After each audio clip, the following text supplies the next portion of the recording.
Now let's review our figure 15-7A. Comes from Stallcup's Electrical Design book, volume 2, and we're going to be dealing with voltage drop for single-phase circuits in accordance with 215.2A1 informational note 2. But we're dealing with feeders, but you notice if you get into branch circuits, you're just going over to 210.19A as in Apple, and the informational note 3 gives you the same rules that we're going to look at here. So you apply these same formulas and rules to determine a branch circuit. But notice what is given in the illustration.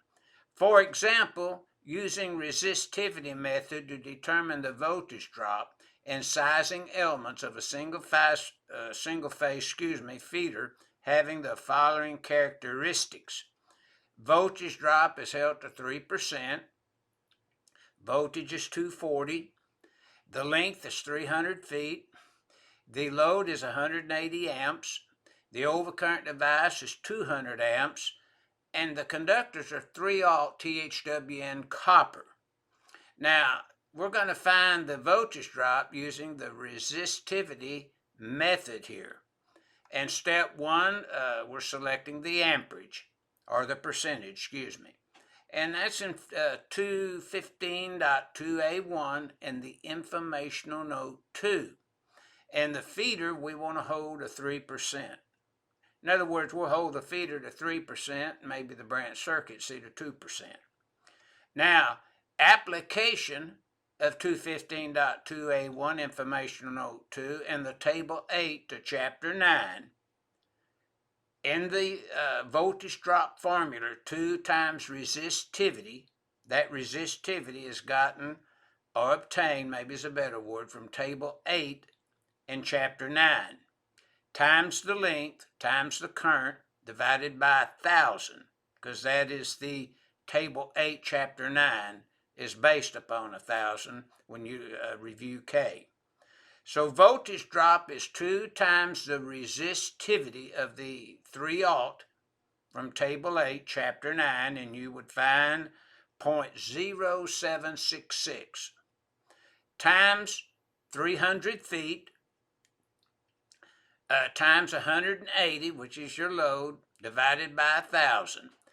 The voltage drop then would be 8.2728. Now we're going to calculate the allowable voltage drop.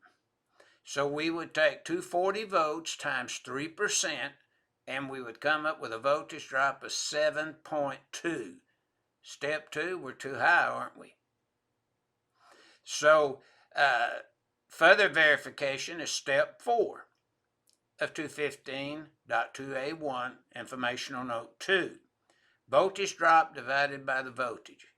So we take the step 2 voltage drop of 8.2728 divided by 240. We come up with 0.03447 or 3.447. So the voltage drop rating of 8.2728 is greater than 7.2 volts, and a larger conductor shall be used to reduce it down to the 3% that we're trying to hold it to. So let's look at the right-hand side of the boxed in information, and we're lowering the voltage drop using a 4-aught instead of a 3-aught. So we're applying again 215.2A1 informational note 2. We're holding that feeder to 3%. Calculating the voltage drop in accordance with 215.2A1 informational note 2 and table 8 to chapter 9. Voltage drop is equal to the resistivity of that 4-aught selected from table 8 in chapter 9, and then the length times the amps divided by 1,000. So we would have 2, because it's coming and going, times 0.0608, the resistivity of a number 4, times 300, times 180, divided by 1,000. The voltage drop is 6.5664. Verifying the percentage, we would take again 6.8664 divided by 240, and we come up with 0.02736 or 2.736.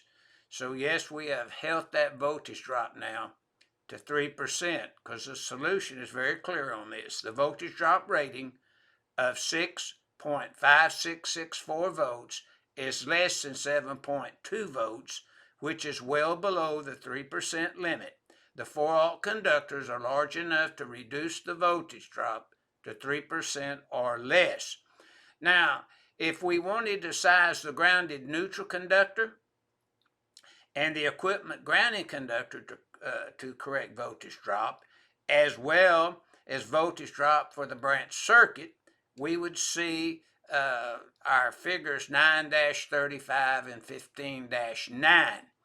Now remember, even if you used a larger conductor for voltage drop, if the existing neutral conductor is large enough to supply the neutral load, you don't need to raise it.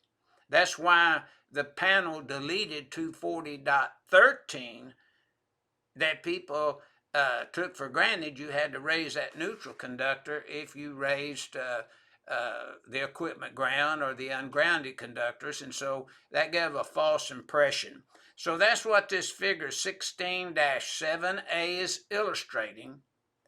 A single-phase circuit with voltage drop problems are corrected here using the voltage drop formula, which is used the same for branch circuits in accordance with 210.19a Informational Note 3, but that's what this figure 15-7a is illustrating.